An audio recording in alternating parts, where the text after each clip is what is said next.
اچھا دوسرا مجھے یہ بتائیے، اگر ایک صحابی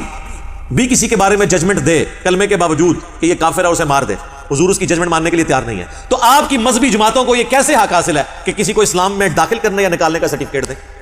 سر اگر یہ اتھارٹی اسامہ ابن زید کے پاس نہیں ہے نا، تو کسی مذہبی جماعت کے لیڈر کے پاس یہ اتھارٹی نہیں ہے کہ وہ لوگوں کا اسلام یا ان پہ توہین مذہب کا الزام لگائے یا ان کے بارے میں خود پریمپٹیو رائٹ رکھتے ہوئے کوئی فتویٰ جڑ دے۔ یہ ہو سکتا ہے؟ ان کی کیا اوقات ہے؟ ان کا ایمان، ان کے پیچھے تو قرآن کھڑا ہے، ان کے تو ایمان کا ہمیں پتہ ہی نہیں ہے کہ یہ کس ایجنڈے کے اوپر کام کر رہے ہیں، تو یہ لوگوں کو سرٹیفکیٹ دیں گے یہ مان کے؟ کسی کے پاس سرٹیفکیٹ نہیں ہے، بس جو کلمہ پڑھتا ہے اس کے ظاہری کلمے کا احترام ہوگا، باقی اگر وہ منافق ہے یا کوئی اور ایشو ہے وہ اللہ اور بندے کا معاملہ ہے، قیامت والے دن پولیس رات کے اوپر وہ الگ ہو جائے گا، لیکن دنیا میں آپ نے ظاہری کلمے کا احترام کرنا ہوگا، اور اگر آپ نہیں کر رہے ہیں تو اس کا مطلب ہے کہ آپ کا مرتبہ صحابہ سے زیادہ ہے، نعوذ باللہ۔ اگر اسامہ بن زید کو حضور کہہ رہے ہیں میری کوئی ذمہ داری نہیں ہے، اللہ کے حضور اگر اس نے مقدمہ قائم کیا تو سر آپ کی ذمہ داری بھی، آپ کا بھی جو ذمہ ہے رسول اللہ کے حصے سے اٹھ چکا ہے، کیونکہ آپ علیہ السلام پھر آپ کو بھی نہیں اٹھائیں گے۔ انہوں نے نہیں کہا یا رسول اللہ آپ دعا کریں میرے لیے، خیر ہے میں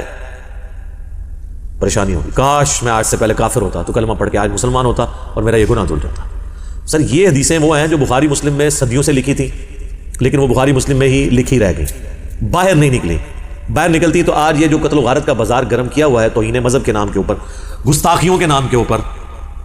اور فتووں کے نام کے اوپر، تو یہ معاملات نہیں ہونے تھے۔ اور اللہ کا شکر ہے ہمارا یہ پلیٹ فارم ہے، ورنہ آپ کی آنے والی نسلیں تو اس دین سے متنفر ہو جاتی۔ جو دین کا حلیہ آپ نے بگاڑ کے پیش کیا ہے نا، مرنے اور مارنے والا، کسی نے اس دین کو قبول ہی نہیں کرنا تھا، انہوں نے کہنا یہ تو ہم انسیکیور ہیں۔ ایک گورا کافر ہے، سیکیور ہے،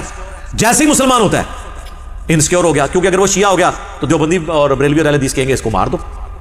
اور اگر وہ اہل حدیث ہو گیا تو بریلوی اور دیوبندی کہیں گے انگریزوں کی پیداوار ہے، خوارج کی جماعت ہے۔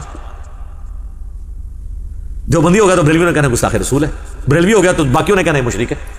تو وہ تو کہے گا بھائی میں باہر ہی ٹھیک ہے، میں سکون زندگی گزارن دو، جی 4 دن کی زندگی میں سکون نال کٹ لواں۔